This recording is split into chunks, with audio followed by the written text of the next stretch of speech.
I really like Marek's point about the fact that these are reconfigured personal memories of those who participated. And now they're trying to sort of enshrine them in the public sphere as the long term, and this is a very nice idea. I'm very interested in this question of proximal versus distal. And I think two of the things that you brought up, both the legacy of slavery and the legacy of the Holocaust, I think you can see that depending on the political context, that these do have distal effects. So I would point to the legacy of slavery in the US, and I would raise the question of reparations, which is only of minor salience in the US. So there are some black political activists who argue that the United States owes reparations to its African American population. This is not salient because the United States has a majoritarian representation system. One could imagine that if the United States had proportional representation and there was a political party that was strongly African American and they were the party that could make or break a coalition, that all of a sudden reparations could become salient. So it is possible, I think, for these things to have distal effects. The other thing that I would raise, the Holocaust continues to have a remarkable set of impacts across the politics of many countries, despite the fact that most of the perpetuators and the survivors will not be with us much longer.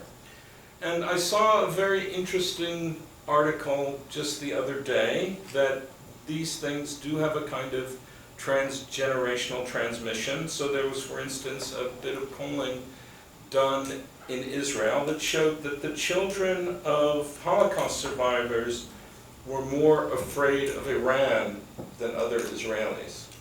So you can kind of see sometimes how the effects of trauma are transmitted transgenerationally. Now, just how far this will travel is an interesting question.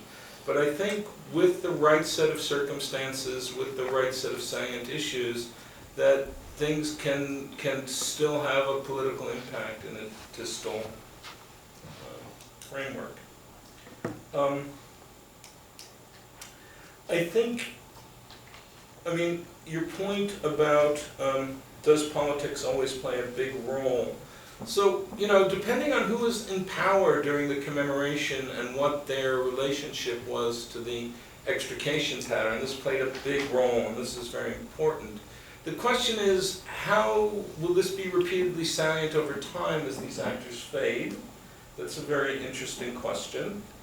And I guess I wouldn't say it develops randomly or by chance, but it develops according to the logic of something that perhaps is not, that's only tangential to the formation of collective memory.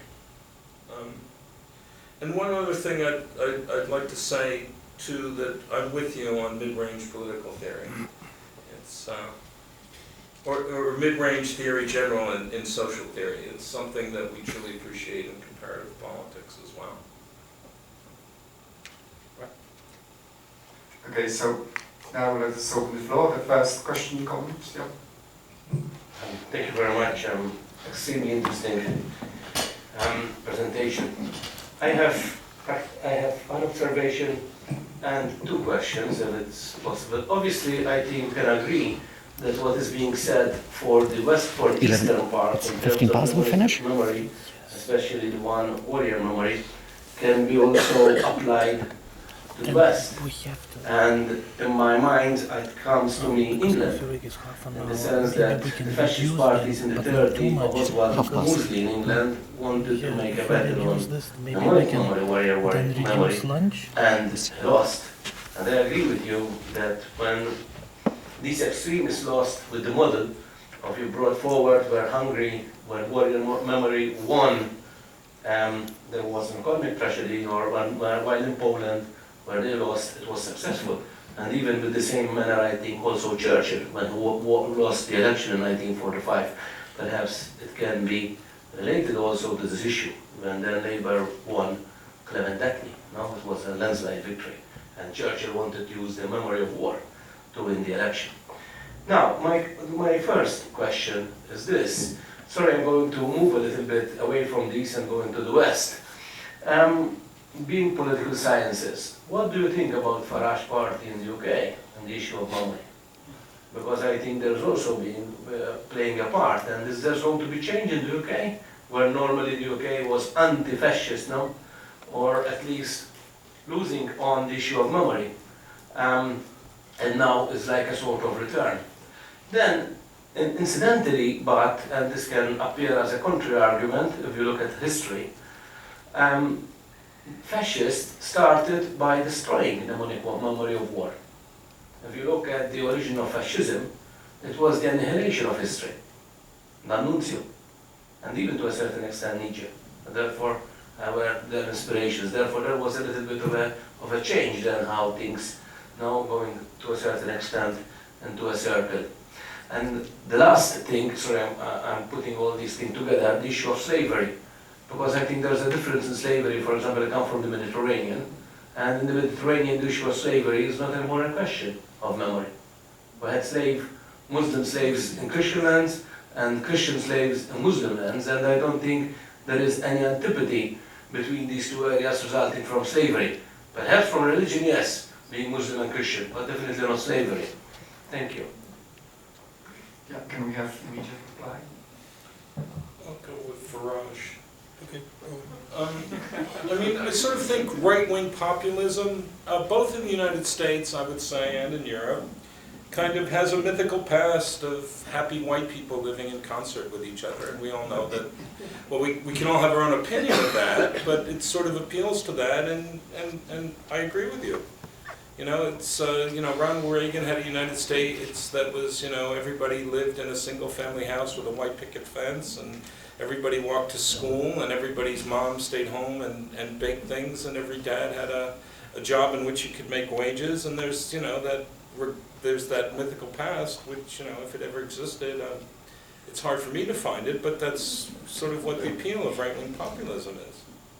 And, we're all pretty much the same, and have the same aspirations, and, I agree with that.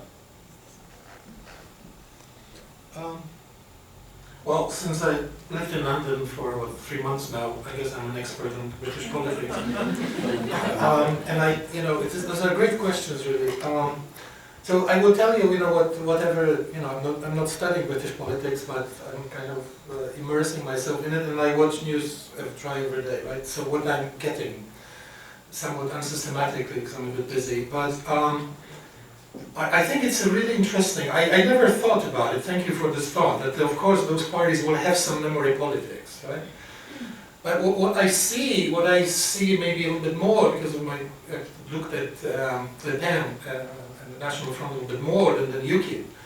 A similar dilemma, right, that with someone, we discussed it, that Marine Le Pen distanced herself from her father, because she wants to present a picture of someone much more moderate in order to win more votes, right? I honestly have the sense that at this moment, because the election is coming, Farage is doing the same trick. He looks like a normal politician, very nice guy, he suppresses all those kind of dark rhetoric coming from white supremacy, this and that. He just pretends that's not me. I mean, you always think this is not that party, right? UKIP's here, Farage is there, so that's the classical maneuver, but that's what I see. I honestly didn't hear him ever talk about any kind of issues of the past in this kind of way that we would then code as warrior. Okay. So it is perhaps a typical strategy of abnegating on a specific issue, which is related to the electoral cycle. Right? That once the elections are over, let's listen how his rhetoric will change. The party's rhetoric. On the issue of slavery, this is a fascinating issue. I've been thinking about it not once, that this is the question of saliency. In American politics, the issue of slavery is salient because for obvious reasons it is overlaid with the questions of race and the dramatic inequality of the society. It continues at many levels, although in the past it was worse. And that is the saliency of race becomes the motor of making the reparations, as Michael was talking about, and the question of slavery a question of today, right? But it is, I think, really interesting that in many parts of the world, slaves were everywhere. One group was enslaving another as a matter of course at some point in history, and this is not salient. So, you know, in a sense, it may come up at some point.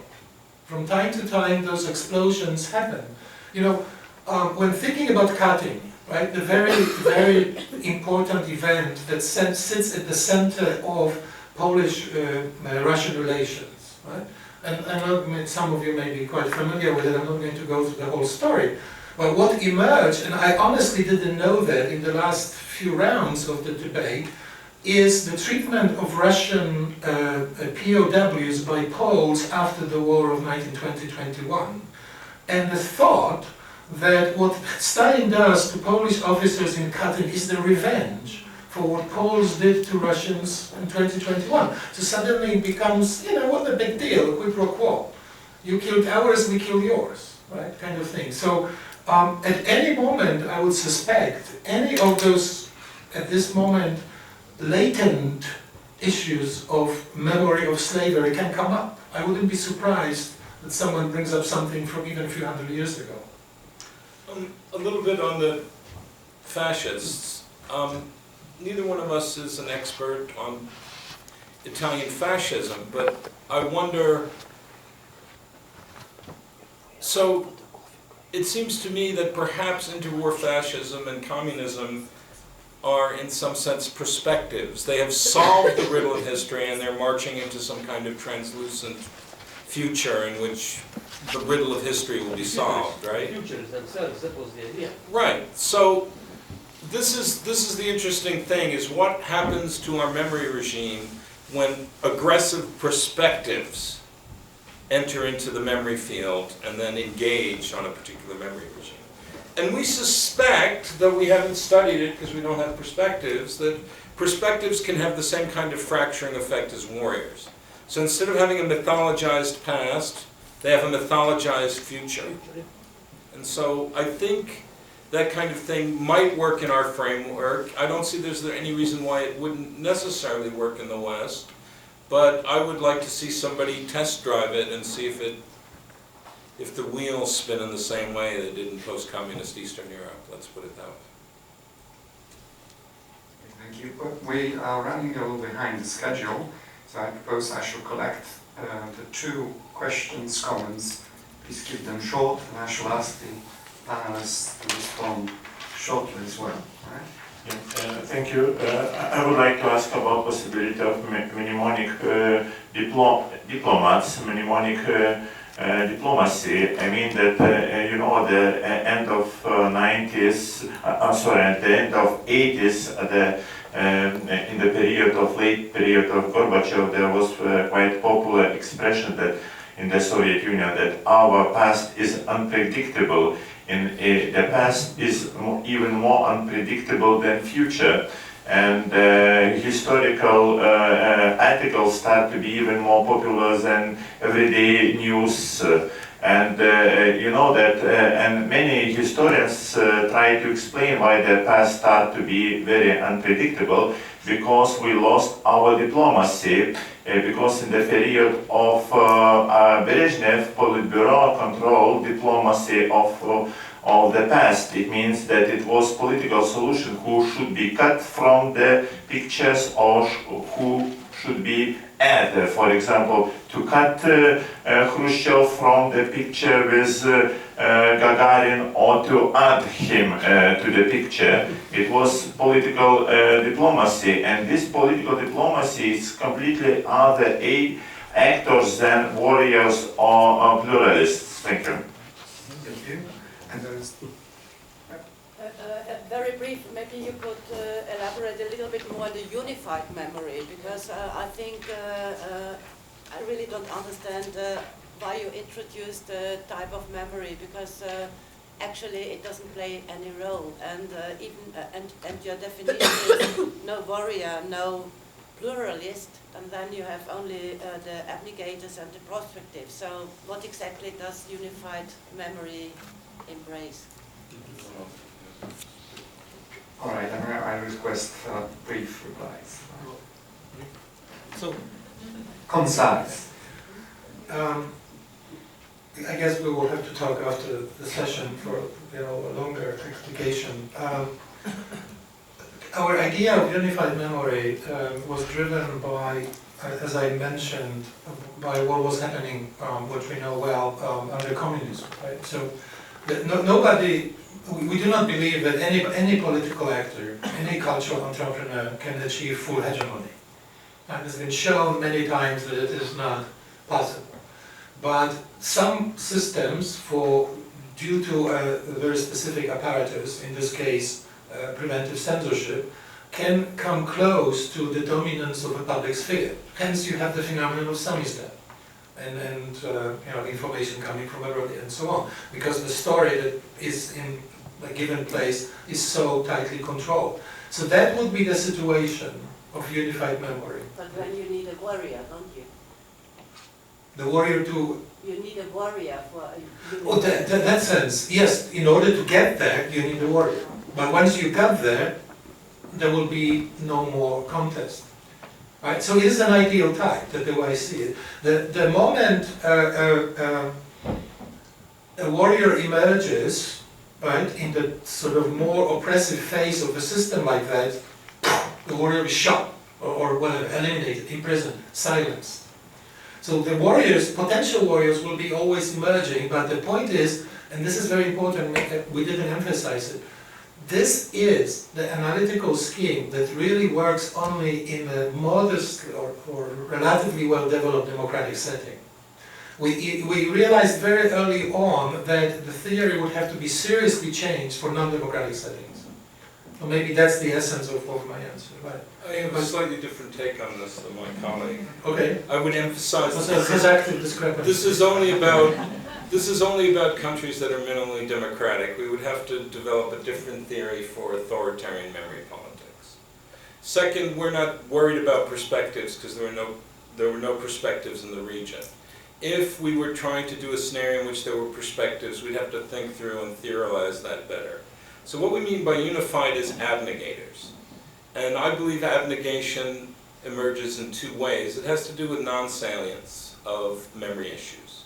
The one really strong issue we have of that is Yugoslavia, where it's just too painful, too hard, too dangerous, so everybody stays away. The unity is, don't go there, it's too dangerous. One can also imagine that there are certain commemorations. So July 4th in the United States is relatively uncontroversial. Everybody goes out, watches a parade, eats hot dogs, fireworks go off. It's uncontroversial. However, if the Nazis decide to march through Skokie on July 4th, all of a sudden it becomes, a warrior enters and it becomes much more, it becomes contested, salient, and fractured. So to me it's either things are so consensual they are depoliticized, and that exists even in democratic societies that have some consensus about mnemonic basics. Right? There are some things that are sacrosanct. There are some things that are too difficult, that there's a consensus not to engage on them because everybody has too much to lose.